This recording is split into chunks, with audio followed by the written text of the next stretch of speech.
Article 355 ആഭ്യന്തര കലാപങ്ങളിൽ നിന്നും ബാഹ്യ ആക്രമണങ്ങളിൽ നിന്നും ഒരു സംസ്ഥാനത്തെ സംരക്ഷിക്കാൻ ആവശ്യമായ എല്ലാ നടപടികളും സ്വീകരിക്കാൻ കേന്ദ്രത്തിനുള്ള അധികാരം നൽകുന്ന ആർട്ടിക്കിളാണ് ആർട്ടിക്കിൾ 355.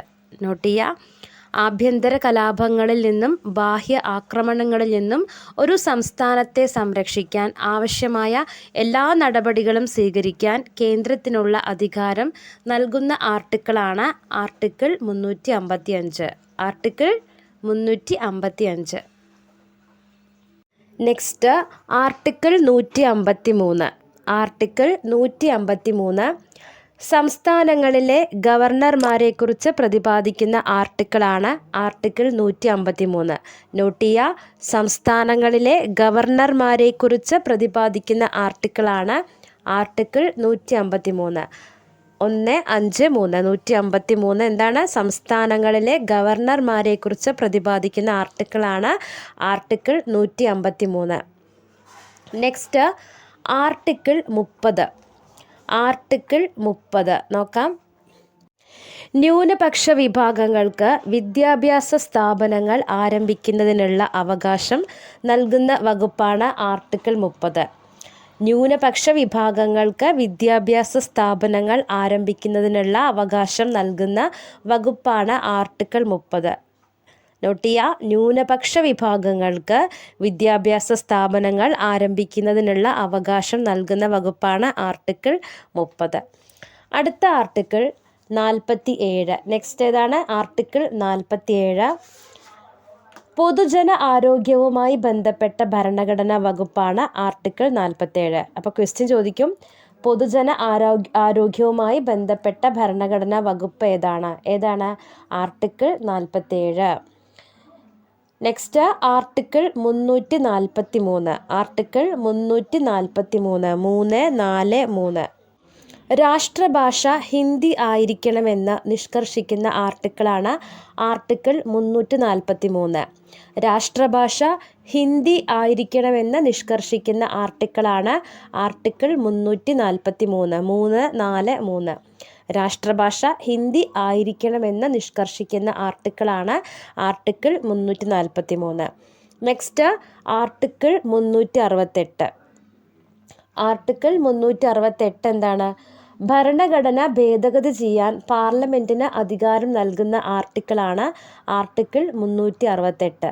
ഭരണഘടന ഭേദഗതി ചെയ്യാൻ പാർലമെൻറ്റിന് അധികാരം നൽകുന്ന ആർട്ടിക്കിളാണ് ആർട്ടിക്കിൾ 368. നോട്ട് ചെയ്യുക. ഭരണഘടന ഭേദഗതി ചെയ്യാൻ പാർലമെൻറ്റിന് അധികാരം നൽകുന്ന ആർട്ടിക്കിളാണ് ആർട്ടിക്കിൾ 368. അപ്പോൾ 343 എന്തായിരുന്നു?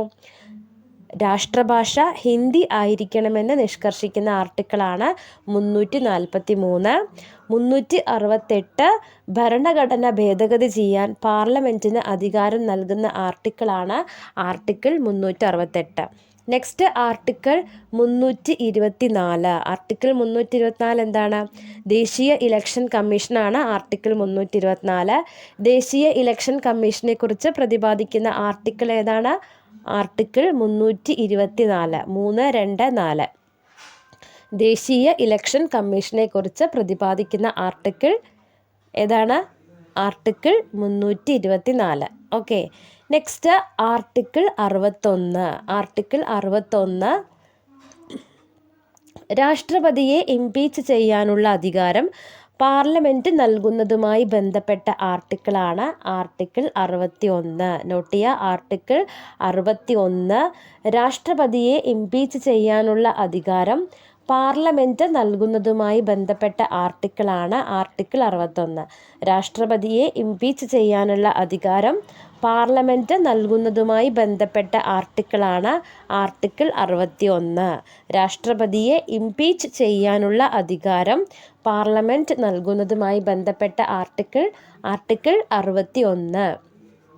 Next article 85. ആർട്ടിക്കിൾ 85 എന്താണ്? പാർലമെൻറ്റിൻ്റെ 2 സമ്മേളനങ്ങൾക്കിടയിലെ കാലാവധി 6 മാസത്തിൽ കൂടരുതെന്ന് പ്രതിപാദിക്കുന്ന ആർട്ടിക്കിളാണ് ആർട്ടിക്കിൾ 85. നോട്ട് ചെയ്യുക, പാർലമെൻറ്റിൻ്റെ 2 സമ്മേളനങ്ങൾക്കിടയിലെ കാലാവധി 6 മാസത്തിൽ കൂടരുതെന്ന് പ്രതിപാദിക്കുന്ന ആർട്ടിക്കിളാണ് ആർട്ടിക്കിൾ 85. ആർട്ടിക്കിൾ 85 പാർലമെൻറ്റിൻ്റെ 2 സമ്മേളനങ്ങൾക്കിടയിലെ കാലാവധി 6 മാസത്തിൽ കൂടരുതെന്ന് പ്രതിപാദിക്കുന്ന ആർട്ടിക്കിളാണ് ആർട്ടിക്കിൾ 85. Next article 11. ആർട്ടിക്കിൾ 11 എന്താണ്? പൗരത്വവുമായി ബന്ധപ്പെട്ട നിയമങ്ങൾ കൊണ്ടുവരാൻ പാർലമെൻറ്റിന് അധികാരം നൽകുന്ന ആർട്ടിക്കിളാണ് ആർട്ടിക്കിൾ 11. പൗരത്വവുമായി ബന്ധപ്പെട്ട നിയമങ്ങൾ കൊണ്ടുവരാൻ പാർലമെൻറ്റിന് അധികാരം നൽകുന്ന ആർട്ടിക്കിളാണ് ആർട്ടിക്കിൾ 11. പൗരത്വവുമായി ബന്ധപ്പെട്ട നിയമങ്ങൾ കൊണ്ടുവരാൻ പാർലമെൻറ്റിന് അധികാരം നൽകുന്ന ആർട്ടിക്കിളാണ് ആർട്ടിക്കിൾ 11. ഓക്കെ.